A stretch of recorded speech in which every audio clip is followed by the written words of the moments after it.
Verily, Constantinople shall be conquered. Its commander shall be the best commander ever, and his army shall be the best army ever. Hadis Riwayat Ahmad. Review buku Muhammad Al-Fatih 1453 by Felix Xiao.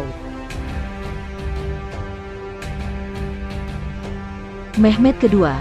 Begitulah Muhammad Al-Fatih kerap disebut dalam buku ini. Diawali dengan segenap cukup panjang cerita mengenai usaha penaklukan Konstantinopel sebelum masa Mehmed kedua. Rasanya bagi orang yang tidak suka sejarah seperti saya, buku ini cukup membosankan di awal. Sempat pesimis untuk dapat mengerti apa yang buku ini ingin sampaikan. Saya tetap terus membaca lembar demi lembar, berharap ada suatu titik yang membuat saya penasaran dan bisa lebih semangat menyelesaikannya. Akhirnya saat yang ditunggu-tunggu ada juga.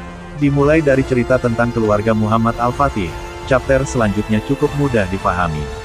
Penulis bisa meyakinkan ke pembaca bahwa apa yang disampaikan melalui buku ini adalah hal penting yang perlu diketahui pembacanya. Sebagai pembaca, saya akhirnya menyadari, saya ini muslim dari lahir tapi ternyata belum paham sama sekali dengan sejarah peradaban Islam. Baru tahu saya dari buku ini, kalau ada satu masa di mana dunia itu terbelah dua, Muslim dan Kristen, Barat dan Timur. Baru tahu saya kalau ada satu kondisi setelah Rasulullah wafat, umat Muslim sekeren ini, setangguh ini, sepatu ini, sepintar ini, dan seberani ini. Juga saya baru tahu kalau ada seorang Muslim yang sangat ditakuti oleh lawannya, sampai ketika ia wafat, lawannya berteriak bahagia dengan mengatakan, "Elang perkasa itu telah tiada."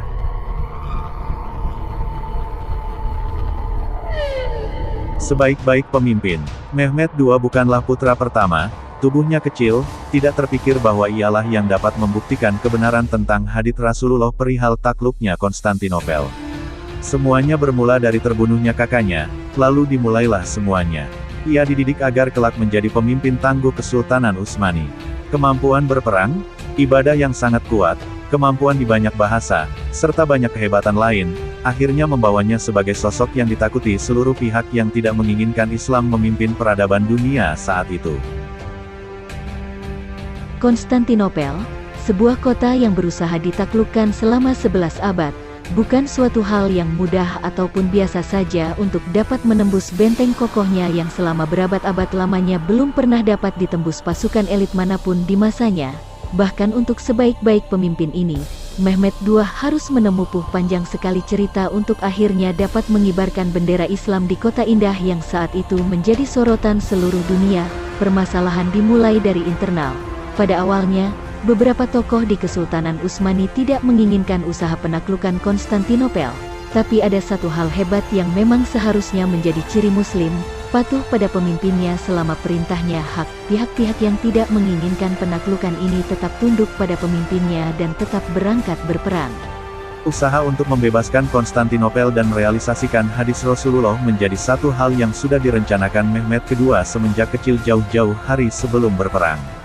Di kala malam, matanya tak terpejam, membuka peta untuk merancang strategi. Sejumlah persenjataan disiapkan. Dengan bantuan seorang ahli senjata, pada peperangan ini, kaum muslim mengagetkan lawannya dengan membawa meriam yang dapat melemparkan pelurunya seberat ratusan kilogram, untuk menghancurkan tembok kokoh Konstantinopel.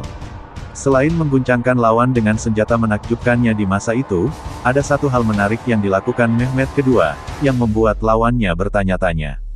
Mehmed II bersama pasukannya, dapat memindahkan puluhan kapal-kapal besar melintasi gunung yang terjal dan berfatu dalam satu malam, karena jalur laut Konstantinopel tertutup rantai besar Golden Horn, dari Selat Bosforus ke Selat Tanduk. Bayangkan saja, bagaimana kapal-kapal itu dapat berjalan bukan di atas air dan seluruhnya dapat berpindah dalam satu malam. Tidak hanya perkara strategi berperang, Mehmed II harus memikirkan bagaimana memenuhi kebutuhan hidup ratusan ribu muslim yang berangkat berperang berpuluh-puluh hari di mana setiap orang setiap hari membutuhkan makan, minum, dan buang air. Amanah yang sangat besar memang sudah siap ditempuhnya dengan segala konsekuensi, sang pembebas.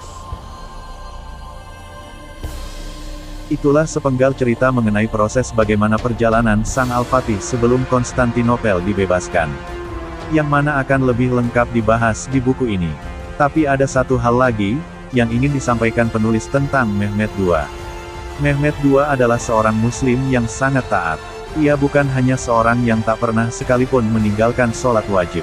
Ia bahkan tidak pernah masbuk sekalipun dalam sholat, ia tak pernah meninggalkan sholat rawatib sekalipun, ia tak pernah meninggalkan tahajud sekalipun, ya semua itu ia lakukan semenjak balik dan sampai akhir hayatnya.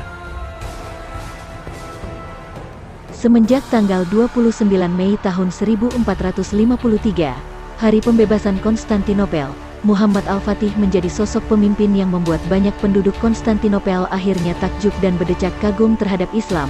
Ternyata di bawah naungannya, rakyat tetap damai, tidak ada paksaan untuk memeluk Islam. Namun banyak pihak memilih masuk Islam karena ternyata Islam dapat mengelola dengan baik negeri Konstantinopel dan tetap damai di sana. Bahkan bagi rakyat non-muslim, mereka tetap hidup damai dan mendapat hak keadilan yang sama, hanya dengan membayar jizyah. Di belahan bumi lain, ia terus menjadi sosok yang ditakuti dan disegani bagi siapapun yang tidak rela menyerahkan kepemimpinan wilayahnya pada Islam. Ia selalu menaklukkan tujuan-tujuan selanjutnya. Sampai pada suatu hari, ketika Muhammad Al-Fatih sudah menyiapkan segalanya untuk menaklukkan Roma, Sang Kholik memanggilnya.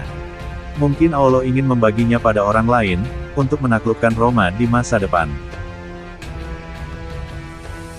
Inilah sebaik-baik pasukan yang disiapkan Allah yang Maha Kuasa, untuk menaklukkan kota yang sudah banyak pasukan terbaik di muka bumi pada zamannya ingin membebaskannya, terhitung semenjak Rasulullah mengucapkan hadis tentang pembebasan Konstantinopel 500-an tahun sebelumnya. Mereka adalah ratusan ribu muslim yang tunduk pada Muhammad Al-Fatih, sebaik-baik pemimpin yang memimpin mereka. Mereka berdiri tangguh namun tetap patuh pada pemimpinnya, dan tetap tunduk pada penciptanya. Ada hal menarik tentang pasukan terbaik ini yang diceritakan pada bagian akhir buku. Sholat Jumat pertama setelah takluknya Konstantinopel, semuanya menanyakan tentang siapa imam sholat Jumatnya. Al-Fatih menyuruh semua jamaah berdiri. Ia memerintahkan, barang siapa yang pernah meninggalkan sholat wajib setelah balik, silahkan duduk. Tidak satupun dari mereka duduk. Yap, inilah sebaik-baiknya pasukan. Lalu dilanjutkan, barang siapa yang pernah masbuk dalam sholat wajib silahkan duduk, sebagian kecil pasukan duduk. Lalu Al-Fatih lanjut bertanya barang siapa yang pernah meninggalkan sholat sunnah rawatib qobliyah ba'diyah silahkan duduk, sebagian besar pasukan duduk. Al-Fatih lanjut bertanya, barang siapa yang tidak pernah melewati malam tanpa tahajud semenjak akil balik, maka semua pasukan duduk, dan tinggallah Al-Fatih seorang diri yang masih berdiri. Tepat pukul 5.37, hari Selasa, tanggal 29 Mei tahun 1453 bertepatan dengan 20 Jumadil Ula 875 Hijriah. Sebelum matahari terbit, Sultan Muhammad Al-Fatih di atas kudanya mengucapkan doa mengagungkan Allah, diiringi guru, sahabat, dan para pasukannya. Al-Fatih mengendarai kudanya memasuki kota Konstantinopel, dan tuntas sudah janji dan basyiroh Rasulullah tentang pembebasan Konstantinopel.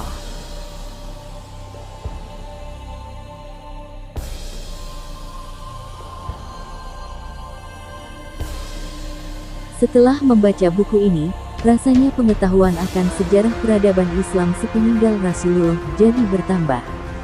Dalam buku ini sangat kaya ilmu, insya Allah ilmunya sahih.